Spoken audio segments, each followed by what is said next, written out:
La señora María Jara, recientemente removida de la presidencia ejecutiva de la ATU, está con nosotros para explicarnos un poco más este problema y para contarnos qué cosa piensa hacer. ¿Cómo está, señora Jara?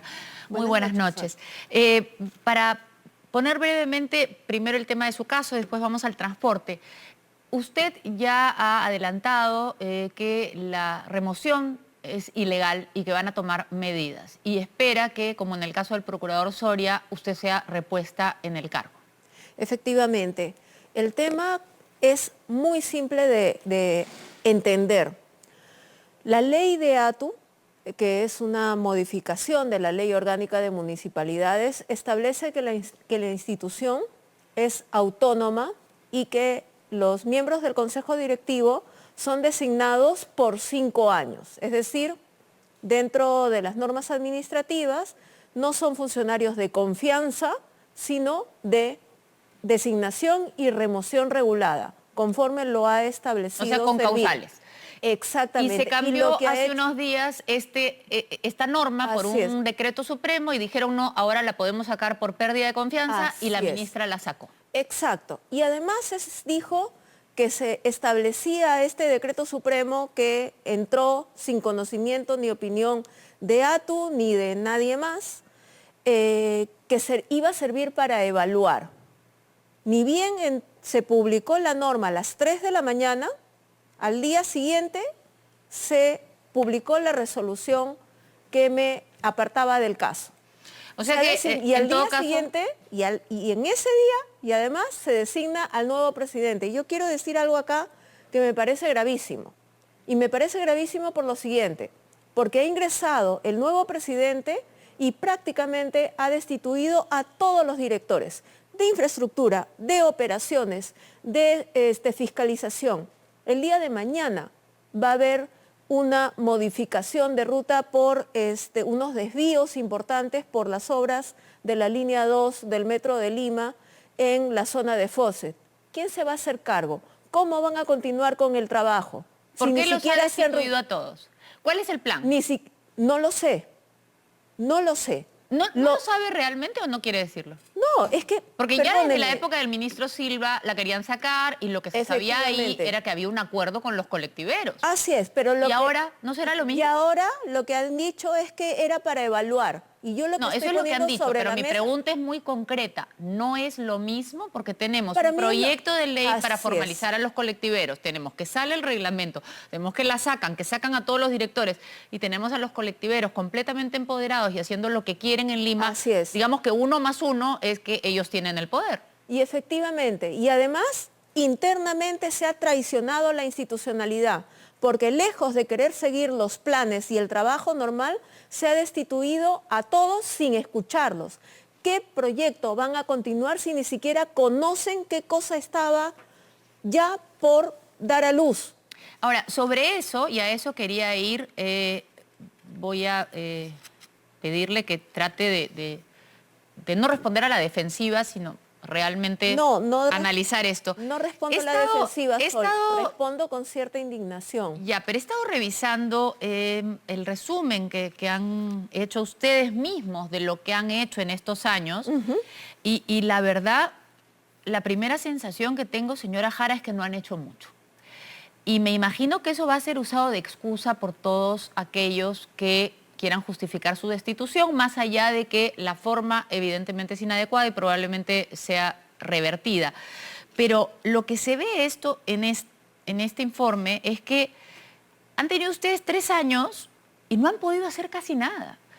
Porque el MEF no les da la plata, porque los contratos están mal hechos, porque esto se supone que debe ser autosostenible y no es.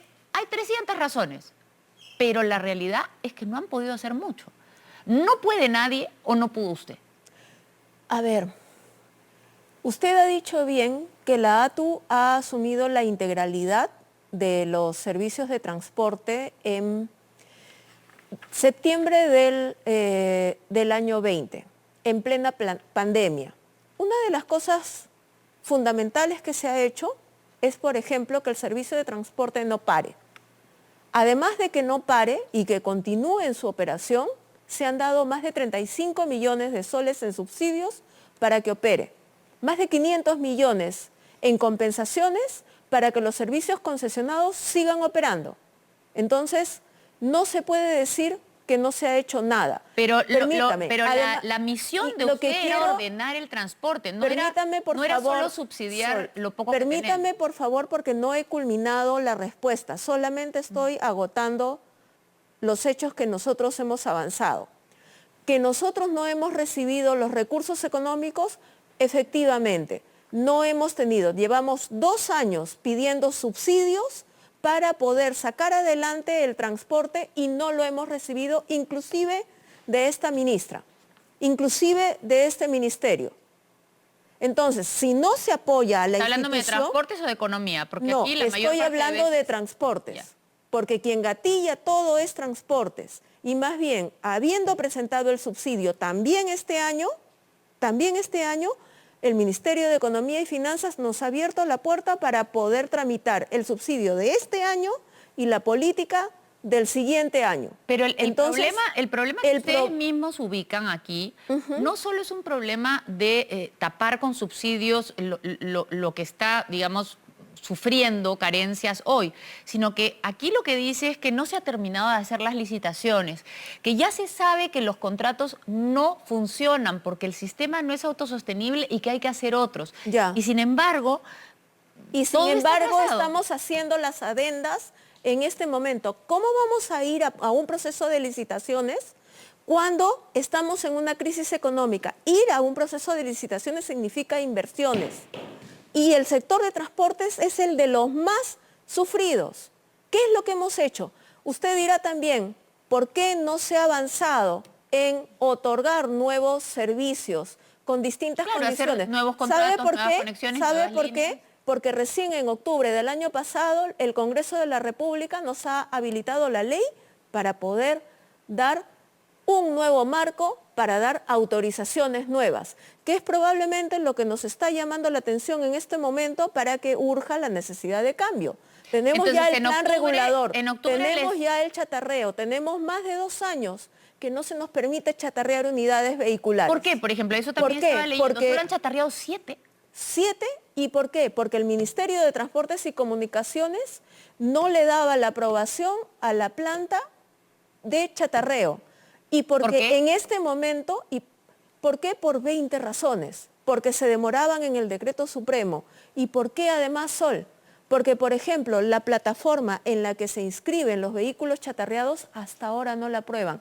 Tenemos 100 vehículos que chatarrear y no lo hacen. Entonces no es el hemos ministerio- sido acompañados entonces- por el sector. Ya. Me queda clara una cosa, entre el Ministerio de Economía que no le da los recursos y el Ministerio de Transportes que no da las leyes, digamos que todos están en contra de la ATU. Digamos que no tienen el conocimiento y el expertise. Recordemos que el Ministerio de Transportes es fundamentalmente un ministerio cementero. Y aún en la parte de inversiones, la ATU el año pasado ha cumplido el 99% del presupuesto.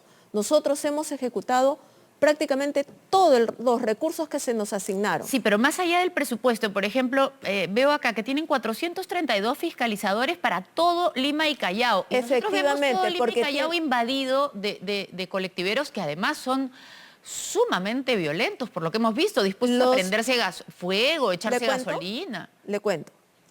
Un fiscalizador tiene que tener una relación laboral y solamente el MEF nos ha aprobado las 400 y tantas plazas. No tenemos más plazas aprobadas para fiscalización. ¿Cuántos necesita? Un tercero, por lo menos 1000 más. Por lo menos 1000 más. ¿Por lo menos 1000 más o tiene un Por lo número? menos 1000 más. Por lo menos 1000 más. No, pero Sol. yo me imagino que usted tiene que saber exactamente cuántos necesita. 2000. Ya. Entonces, 2000. sí, no pida Pero- poco, pues va a regresar, pida la cifra, Por supuesto. pida lo que necesita. Por supuesto, pero no se pide en los medios de comunicación. Se pide No, pero es que sí por se eso. dice en los medios de comunicación, ¿sabe por qué? Porque cuando todo se mantiene en secreto y cuando la gente no sabe, lo único que sabe es que a usted la sacaron ayer y lo único que ve es que el transporte no funciona. Entonces, no se trata de defenderse usted, sino de que las personas sepan por qué no funcionan las cosas. ¿Y por qué no no estamos funcionan las tratando de cosas? defenderla a usted ni defender a nadie, No, pero lo está que nos bien. queda claro de acá es que no tienen recursos, no tienen leyes. también se demoran mucho, ¿no? O sea, hay cosas que, por ejemplo, dice que van a tener listo el plan de movilidad urbana recién a finales del 24 o del 23. Sí, claro. Pero ¿no le parece que si empezaron a trabajar en el 19, por más pandemia que haya habido, han podido hacer el plan? ¿Sabe qué? El plan de movilidad urbana le voy a explicar qué significa. Significa los desplazamientos de las personas. Sí. Si usted tiene pandemia y tiene inmovilidad, los desplazamientos no cree que han cambiado. No, La ciudad no pueden cree que han cambiar, cambiado. sí, pero la gente le puede decir No. cómo se desplaza en condiciones normales. No es, Porque lo que, no usted es así. lo que usted está necesitando saber No es así. cómo se Y hemos desplaza la gente en tenido- condiciones Y hemos normales. tenido los recursos recién y los estamos trabajando. Y ese plan de movilidad Se va a no tardar es, 2 años en permítame por hacerlo. favor, es que ese plan de movilidad que es súper participativo no es el gatillo para las autorizaciones que se dan a partir de agosto de este año. Y es lo que le quiero decir. Y es probablemente la razón por la cual hay esta avidez de tomar a la institución. ¿Cuál es? A ver. Las nuevas rutas de transporte que van a atender al 80% de las personas. En con otras un plan palabras, regulador diferente. Lleguemos al punto porque ese es el punto. En otras palabras, Exacto. ustedes estaban a punto de brindarnos como ciudad en agosto 500 A partir- rutas ordenadas. 370 rutas 370 ordenadas. rutas, y por eso empezamos para ir avanzando. Además que ahora tenemos a la Policía No Nacional. retroceda, no retroceda, No porque estoy quiero retrocediendo. la atención No en el estoy punto. No es que el pero punto... si usted me permite hablar, yo Es con que todo es gusto que lo absuelvo, justamente pero no me deja hablar. No, es que no quiero que se distraiga del No punto. me distraigo. Quiero saber quién es la mafia que está detrás. Y si usted me sigue hablando de todo lo que hizo, nos distrae a todos. Usted estaba a punto de darnos 370 rutas ordenadas y hay alguien a quien no le interesa que hayan 370 rutas ordenadas y más bien quiere que vivamos en un mundo lleno de colectivos desordenados. Yo creo que sí, y lo estamos ¿Y quién viendo. es? El Congreso de la República, quienes están impulsando la ley del colectivo, porque no es la misma ley, no es el mismo Congreso que en octubre del año pasado nos permite dar estas nuevas condiciones de rutas con autorizaciones por 5 y hasta 14 años que pueden permitir el ingreso de tecnologías verdes como los vehículos eléctricos. El Ministerio de Transportes y Comunicaciones estaría, como evidentemente lo estuvo en la época del ministro Silva, también coludido con intereses que son contrarios a los intereses de la ciudadanía y por eso estarían propiciando estos cambios. A mí me queda absolutamente claro que se está traicionando la institucionalidad y que las acciones que se están tomando traicionan el interés del ciudadano. Le he puesto un ejemplo muy claro. El día de mañana empieza un desvío importante y sin escuchar, sin atender, se han despedido en el Día de la Madre al director de operaciones, al director de supervisión, al director de infraestructura. ¿De qué estamos hablando? ¿Qué interés hay? Bueno, eso es Yo lo no que- soy quien tiene que dar la explicación de eso. Esa es pero la pregunta pero clave y mi por eso la labor- interrumpía y por eso le No pido se disculpas, pero preocupe. la interrumpía porque No se preocupe. creo que la clave es esa. ¿Qué intereses hay detrás Así de es. toda esta presión que lo que va a conseguir es que no tengamos un transporte decente? Y le agradezco Efectivamente. muchísimo que haya Y estado lo acá. último que quiero decirle, Sol, es que tenemos a puertas, tenemos en 2 o 3 semanas el tiempo máximo estimado para que se aprueben las adendas que permiten hacer un salvataje de los corredores complementarios. Si eso no ocurre y paran, sabemos quiénes tienen la responsabilidad y los hago directamente ¿Qué son quiénes? responsables. ¿Quiénes? Quienes han asumido la ATU en este momento. Bueno, muchísimas gracias. Entonces, queda clara la denuncia. La señora María Jara va a interponer los recursos para ser repuesta en el cargo y, bueno, ya tenemos el antecedente del señor Soria. Estos puestos independientes no pueden removerse por cuestión de confianza. Se ha modificado esto con un decreto supremo. La verdad, parece que aquí la irregularidad es muy clara, pero a los ciudadanos lo que más les preocupa es esta denuncia que ha hecho. Bastante clara, creo yo, que hay intereses que no son los intereses del ciudadano y que no son los intereses de un transporte eficiente y ordenado. Y eso lo vamos a seguir investigando. Muchas gracias por estar con nosotros esta noche. Gracias, Sol.